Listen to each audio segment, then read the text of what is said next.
설상가상 백주부입니다. 백햄 고가 채점 논란에 휩싸인 백종원 대표가 또 한 번 난감한 상황에 처했습니다. 지자체의 과태료 처분을 받은 건데요. 그럼 어떤 이유에서인지 영상으로 한번 확인해 보시죠. 맛있을 것 같아? 안 먹겠지? 공짜로 줘도 안 먹을 것 같아?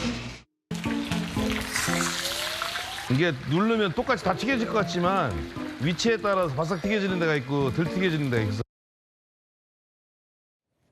이남희 기자, 보면은 평소처럼 백 대표가 즐겁게 요리를 하는 것 같은데 구체적으로 뭐가 문제예요? 방금 영상 보셨는데 빨간 동그라미가 돼 있었어요. 바로 LPG 가스통 2개가요. 예. 바로 지금 아까 닭뼈 요리를 하고 있었는데 그 옆에 그대로 있는 모습을 보실 수가 있습니다. 그래요? 예. 사실요, 법적으로는요, 이 LPG 가스통을 왜? 그러니까 밖에 둬야 되는데 이렇게 위험천만하게 조리기 옆에 둔 게 위험하다라고 한 누리꾼이 이제 문제를 제기한 겁니다. 저렇게 하다가는 건물 전체가 날아갈 수도 있다. 이렇게 민원을 그래요? 이제 접수를 한 겁니다.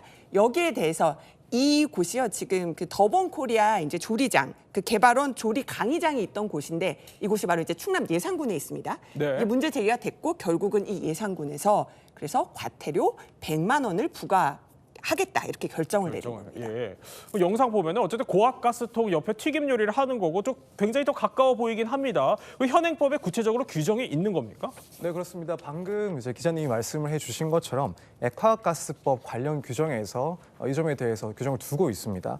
그래서 액화가스 용기 이런 가스통 같은 경우에는 환기가 양호한 5개에 두도록 규정을 하고 있고 만약에 이제 위반할 경우에는 4천만 원 미만의 과징금을 부과할 수 있도록 규정을 하고 있습니다. 그래서 지금 영상을 보시면 사실 뭐 어떤 변명도 할 수가 없는 지금 실내에 이런 가스통을 둔 상태이기 때문에 예. 과태료를 피할 수 있는 방법은 전혀 없는 상황이었다라고 보시면 될 것 같습니다. 백종원 대표도 할 말이 있을 것 같은데 뭐라고 해명해요? 일단은 반박을 설명을 드릴게요. 당시에 이제 환기를 충분하게 했다. 예. 그리고 이제 K급 소화기도 비치했고 가스 안전관리사 2분도 와서 이렇게 동행해서 진행을 했기 때문에 당시에 굉장히 안전하게 진행을 했다. 이런 부분을 강조하면서도요, 이유 막론하고 사과한다. 안전에 만전을 기할 것이다. 이렇게 말했는데요. 저도 백종원 대표 유튜브 보면서 요리 많이 배우고 하거든요. 예. 워낙 많은 분들이 보고 또 따라하기도 하고 영향력이 높기 때문에 그렇죠. 그런 의미에서라도 더 안전을 강조하면서 이런 처분을 내린 것 같습니다.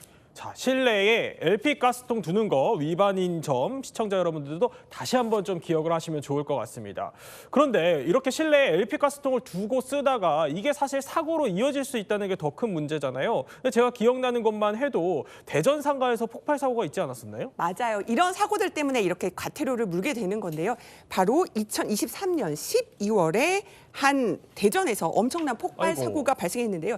지금 시뻘건 불빛과 함께 지금 CCTV가 아주 강하게 흔들릴 정도로 커다란 폭발이 일어납니다. 얼마나 뭐 이렇게 충격이 컸던지 지금 보면은요, 뭐 차량도 그렇고 그 일대가 굉장히 혼란스러운 모습을 보실 수가 있습니다. 바로 여기 보면은 이 건물뿐만 아니라 네. 주변 일대에도 이 폭발 여파가 크다는 것 보실 수가 있는데요. 여기 이 한식당에서 아이고, 실내에 LP 가스통을 두는 바람에 폭발이 일어나면서 이렇게 이 건물뿐만 아니라 이 일대가 이렇게 초토화된 네. 피해를 입은 겁니다. 무슨 폭격 맞은 것처럼 건물이 폭삭 주저앉은 것 같은데 이 충격이 너무 커서 거의 100m 밖까지 여파가 전해졌다면서요? 그러니까요. 지금 건물만 피해를 입은 게 아니라요. 12분이 다치기도 했고요. 보면은 이 40분 만에 이 소방당국이 화재를 진화하긴 했습니다만 사고가 난 식당 인근에 주차돼 있던 차량 수십 대가 부서졌습니다. 아이고. 그리고 이제 반경 예. 100m 안에 있는 주택가 상가 수십 곳 창문도 깨졌고요. 피해가 이 건물만이 아니었던 거죠. 그런데 사실 서정민 변호사, 요새 뭐 일반 가정에서 흔히 뭐 LP 가스통을 옆에 두고 취식하는 경우는 별로 없지만, 근데 요새 사실 캠핑 많이 하잖아요. 근데 캠핑을 할 때는 보면은 그러니까 부탄가스를 좀 많이 쓰는데 이것도 사실 터지면 폭탄 아닙니까?